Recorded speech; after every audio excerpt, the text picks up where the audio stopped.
जसं आता OTTचा काळ आलाय, तेव्हा बरोबर एकेकाळी नाटकाचा काळ होता, तो सिनेमांनी खाल्ला.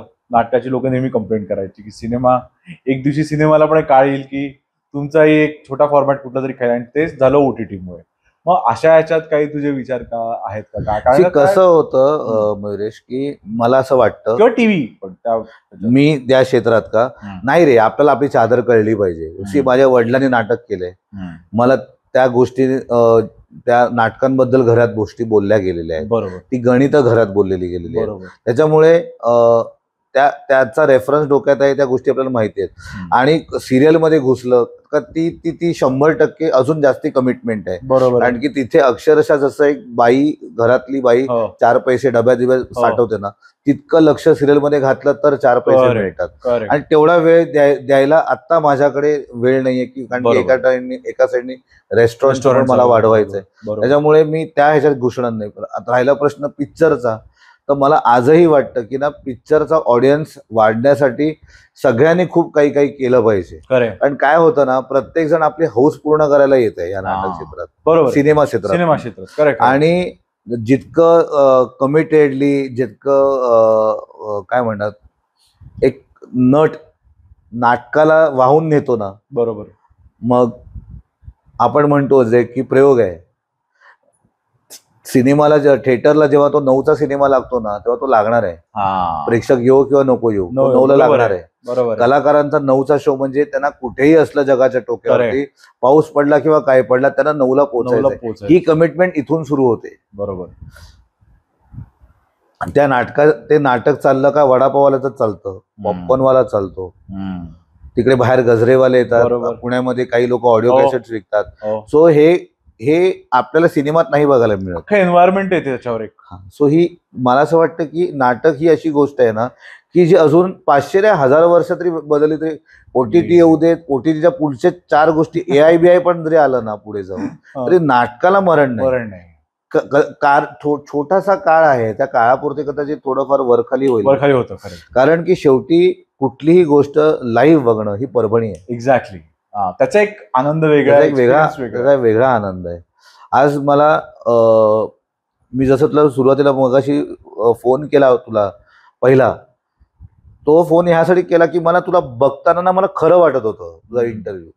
बरोबर. तो असा ना, असं मॅनिफेस्टिंग खूप असा बटरी नाही वाटला मला कुठला. बरोबर. आणि जे खरं आहे ते नाटकात आहे, लिखाण आहे. तू चुकला संपतोस, तू चुकला का समोरच्या माणसाला कव्हर करायचंय, रोज ती वाक्य बोलायचे. काही वाक्यांना कधी टाळ्या येणार आहेत, कधी कधी तुझं समजा रिटायर झालं तर लोक टाळ्या वेगळ्या पद्धतीने वाजवणार आहेत. ह्या सगळ्या गोष्टी नाटकातच होतात. आणि म्हणून बघ ना, आजही 150-200 वरती सिनेमाचं तिकीट गेलं का लोक नाही जात.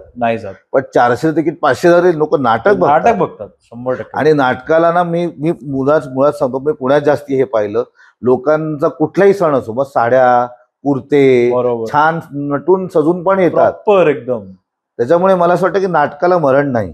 आणि जसं तुम्हाला मगाशी विचारलं की तुझं प्लॅन आहे का, मला असं वाटतं की जिथपर्यंत सिनेमे ना प्रॉपर निर्माते येणार नाही ना, कारण काय होतंय ना सिनेमांच्या बाबतीत, की दिग्दर्शकच दिसतो वेगवेगळ्या ठिकाणी. जसं आपल्याकडे कसं धर्म आहे, यशराज आहे, काही प्रोडक्शन हाऊस आहेत, बरोबर, ह्याच्यामध्ये अप्लाउज आहे, तसे कन्फर्म प्रोडक्शन हाऊस कमी नाही आहेत. बरोबर.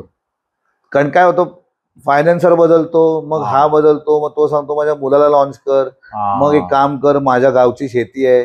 आता लंडनचा मध्ये अक्षरशः जो तो उठतो लंडनला राहायला लागला होता. बरोबर आहे. लंडन कोणी तिथं लंडन मध्ये धारावी बिरावी म्हणून करून मध्ये सिनेमा, म्हणजे आपल्याला ना, मी काही काही लोक खूप बोलतात की सैराट वॉज अ फ्लूक. मी तर म्हणतो Sairat was not a fluke, very म्हणजे खूप अभ्यास करून केलेला सिनेमा आहे. म्युझिक महत्वाचं आहे, म्हणजे जिथे सिनेमॅटोग्राफी महत्वाची आहे, नंतर त्या मुलांचा लुक महत्वाचा आहे, कॅरेक्टरायझेशन सगळ्यांचं. आणि जिकडे म्हणजे मी तर त्या सिनेमाला तर 100त 500 मार्क देतो की वेगवेगळ्या विचारांमधनं आलेला माणूस सिनेमाच्या थिएटरला बसतो आणि काय त्या सिनेमाच्या क्रिकेटच्या कॉमेंट्रीचं नाटक सुरू होतं, बरोबर आहे, जिथे तुला माहितीच नाहीये. म्हणजे रंग दे बसंती तू बघशील, कोणाला माहित होतं की तो त्या भगत सिंग वरती कोणालाच नव्हतं माहिती, कोणालाच माहित नव्हतं. That was a grey shade which they had kept. तसंच सैराटमध्ये कोणाला माहित होतं की मर्डर बिडर आहे. एक्झॅक्टली. त्याने फक्त एक ती आग दाखवली होती, पण सगळं त्याने पॉझिटिव्ह केलं होतं. खरंय. दॅट वॉज द गिमिक, आणि हे कळणं गरजेचं आहे. आणि सगळं झाल्यानंतर ते काय ते पापड लाटताना ट्रॅक्टर या सगळ्या मातीतल्या गोष्टी आहेत. आणि तो किती अशा प्रत्येक सीन टू सीन पण असा इतका प्रॉपर. त्याच्यामुळे मला असं वाटतं की तो सिनेमा कधीच मी कोणी म्हटलं ना मुंबई पुणे मुंबई चालला, तो 4 पार्ट पण चालले. आणखी लग्न, ती एक ब्राह्मण मुलगी आणि ब्राह्मण मुलगा पुण्यातलं, हे पुलंपासून हे समीकरण 2+2 हे 4च आहे. ते चालणार, त्याचे 10 पर्व आले ते चालणार. करेक्ट. सो लग्नावरचा विषय आजही पुढच्या 50 वर्ष पण चालणार. बरोबर आहे. आता 4 चौघी नाटक धोधो चाललंय. का चाललंय? कारण की तो विषय त्यावेळी पण तितकाच खरा होता, आजही तितकाच खरा आहे, पुढेही पण तितकाच खरा राहणार आहे. कारण की आपण अशा ठिकाणी राहतो की जिथे सोसायटी म्हण किंवा तुझं इमोशन्स म्हण, ह्या आपण गोष्टींशी बाउंडेड आहोत. बरोबर. कोणी तुला सांगितलं की अरे तुझा तो शत्रू होता ना, त्याची आई गेली म्हणून तुला तू शिव्या नाही घालत, कुठेतरी 5% का होईना तू हळवा होतोस. हो बरोबर. कट्टू हे अमेरिकेत किंवा समजा भारताच्या बाहेर विषय वेगळा घेणार नाही. तो हे फरक आहे. आणि माझं म्हणणं आपण त्यांना कॉपी करायला जातो. बरोबर. ती लोक आपल्याला ती लोक असं कधी बघतात का की कुछ कुछ होता है सारखा पिक्चर तिथे आलाय, दिल तो पागले सारखा पिक्चर आलाय? नाही होत.